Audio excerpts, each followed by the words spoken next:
Olá, Nerd de plantão, sou o professor Elmar e hoje vamos aprender sobre triângulos. Mas antes, deixa aquele joinha, compartilhe esse vídeo com seus amigos e se não for inscrito, se inscreva no nosso canal.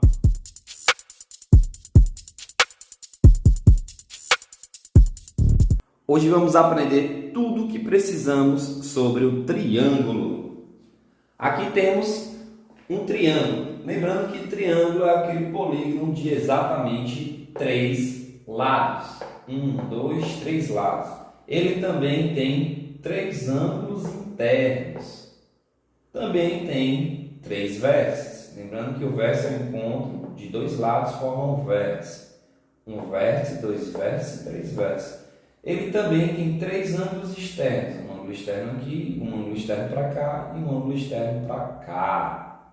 Então, tudo no triângulo são 3. Vamos agora observar a primeira relação. A soma dos ângulos internos de um triângulo. Aqui nós temos 3 letras gregas representando os ângulos. A soma dos ângulos internos de um triângulo sempre dá igual a 180.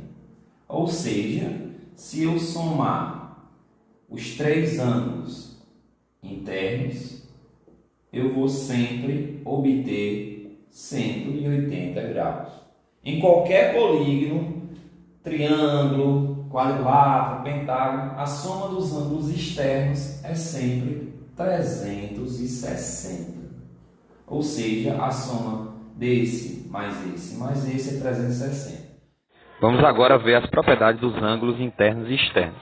Esse ângulo beta' é externo. Ele, beta' mais o beta, juntos são 2 ângulos adjacentes, ou seja, a soma deles dois dá 180, assim como φ e φ' e alfa alfa'. Os ângulos externos têm uma propriedade. O ângulo externo é igual à soma dos 2 ângulos não adjacentes, ou seja, temos aí o beta' é igual ao alfa mais o φ. Assim também como o alfa' é igual ao beta mais o φ. E pelo mesmo raciocínio, o ângulo externo φ' é igual ao beta mais o alfa. Todo triângulo tem uma condição de existência. Como assim, Elmar? Eu pensei que com qualquer 3 lados eu consigo fazer um triângulo? Não. A condição de existência diz que o maior lado ele deve ser menor que a soma dos outros 2. A condição de existência diz que o maior lado tem que ser menor que a soma dos outros 2. Como assim, Amar? Vamos observar aqui quem é o maior. 17. Então, 17 tem que ser menor do que a soma desses 2. 14 mais 15. 14 mais 15 dá 29. Opa! 17 é menor que 29? Sim. Então, esse triângulo satisfaz. Está aqui, né? O triângulo feito. Só uma demonstração. Vamos ver no exemplo essas medidas. Aqui temos de vermelho 3 medidas, de preto 3 medidas e de azul 3 medidas. Vamos ver qual desses casos eu posso formar um triângulo. O 4 é o maior lado. Temos aqui 2, 2. Será que 4 é menor do que a soma dos outros 2? Vamos ver. 2 mais 2, 4. Não. 4 não é menor que 4, é igual. Não pode ser igual, tem que ser menor. Portanto, não. Aqui eu não posso construir um triângulo com essas medidas. Vamos verificar o segundo exemplo. O maior lado é 8. 3 mais 4, 7. 7 é menor que 8. Também não posso construir um triângulo, porque o maior lado tem que ser menor do que a soma dos outros 2. E aqui no caso, 8 é maior do que 7, não menor. Terceiro exemplo, 15.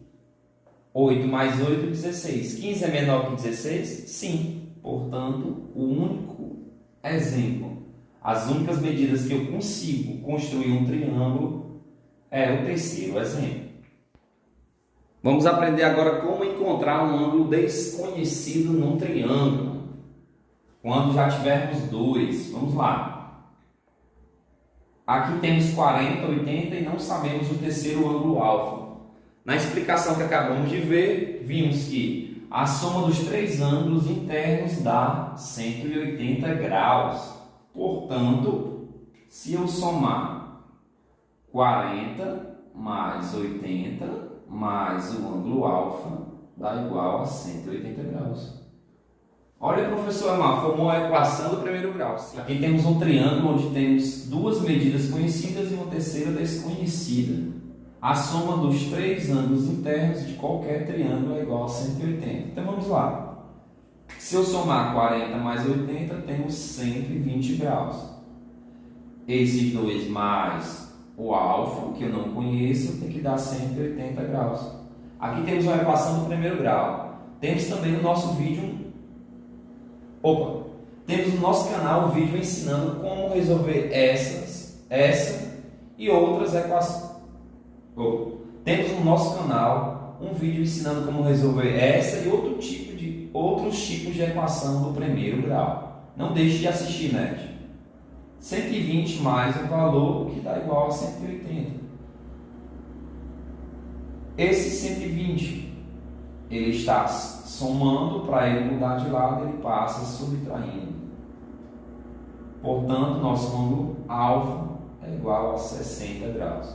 Vamos conferir? 40 mais 80, 120. 120 mais 60, 180. Agora o nosso ângulo alfa que queremos encontrar é um ângulo externo. Observando as propriedades vistas anteriormente, temos que o ângulo externo é igual à soma dos dois ângulos não adjacentes. Portanto, o nosso ângulo alfa é igual a 45 graus mais 55 graus. Alfa, 40 mais 50, 90, 5 mais 5, 10, então 100 graus. Portanto, nosso ângulo alfa é igual a 100 graus. 55 mais 45, 100 graus. É uma teria outra forma de resolver essa questão? Sim. Vamos lá. 45 mais 55, acabamos de ver que é 100 graus. Todo e qualquer triângulo, a soma dos três ângulos internos dá 180. Portanto, se esses dois dá 100, falta 80 graus para esse terceiro ângulo aqui de dentro, esse ângulo interno.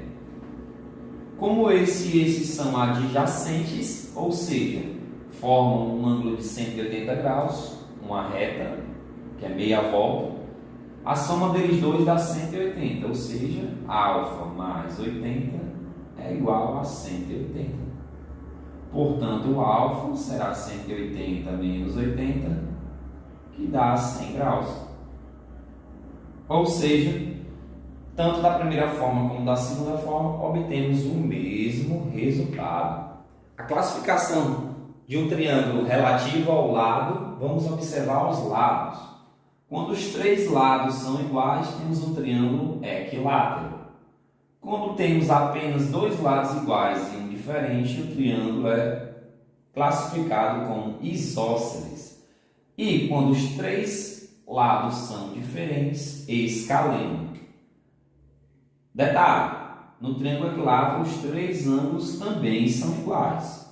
E se você dividir 180 para 3, você vai observar que os três ângulos é 60 graus, em qualquer triângulo equilátero. Não importa o tamanho do triângulo. Os três ângulos vão continuar sendo 60 graus. E no triângulo isósceles, os ângulos da base são congruentes, ou seja, são iguais. No escaleno, os três ângulos são diferentes. Antes de aprendermos a classificação do triângulo relativo ao ângulo, vamos revisar um pouco de ângulos. Bem, aqui eu tenho um ângulo reto. Observe que ele forma um L. Se eu fechar esse L, eu vou ter um ângulo menor do que o reto. O reto ele mede exatamente 90 graus. Forma um L. Se eu fechar esse ângulo, eu vou ter um ângulo menor que 90. Ele é classificado como agudo. Vamos voltar para cá para o reto. Mas se eu abrir esse L, ele vai ser maior que 90. Quando o ângulo é maior do que 90 e menor do que 180, ele é obtuso. E o ângulo raso, que é o ângulo que forma uma reta, ele é igual a 180 graus. Recapitulando, olha o Lzinho, reto, 90 graus. Fechou o L, agudo, menor que 90. Abriu o L, obtuso, maior do que 90 e menor do que a reta 180.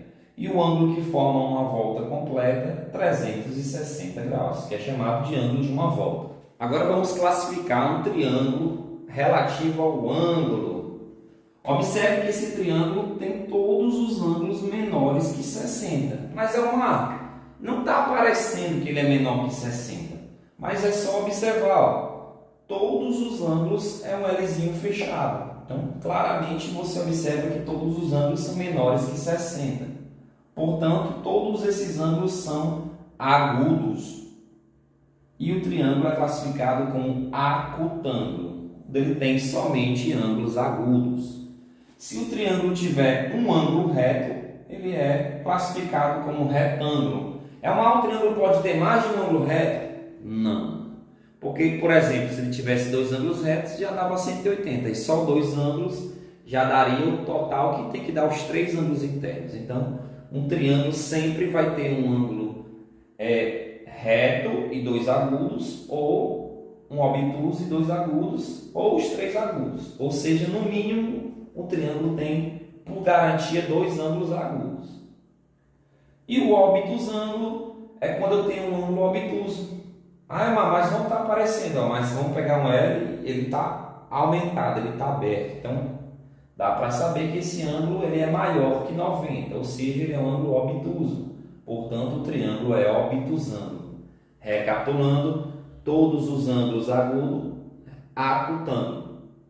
Tem um ângulo reto, que mede 90 graus? Sim, então retângulo. Tem um ângulo obtuso? Sim, então obtusângulo. Agora, nerd, chegou a sua vez de mostrar que estava atento a todo o conteúdo. Vamos resolver esse pequeno desafio. Temos aqui dois triângulos. O primeiro triângulo temos o ângulo alfa para ser descoberto e o segundo, o ângulo beta. Você vai usar a soma dos ângulos internos para descobrir o alfa e a propriedade do ângulo externo para descobrir o beta. E depois você vai colocar aí nos comentários a soma do alfa mais o beta.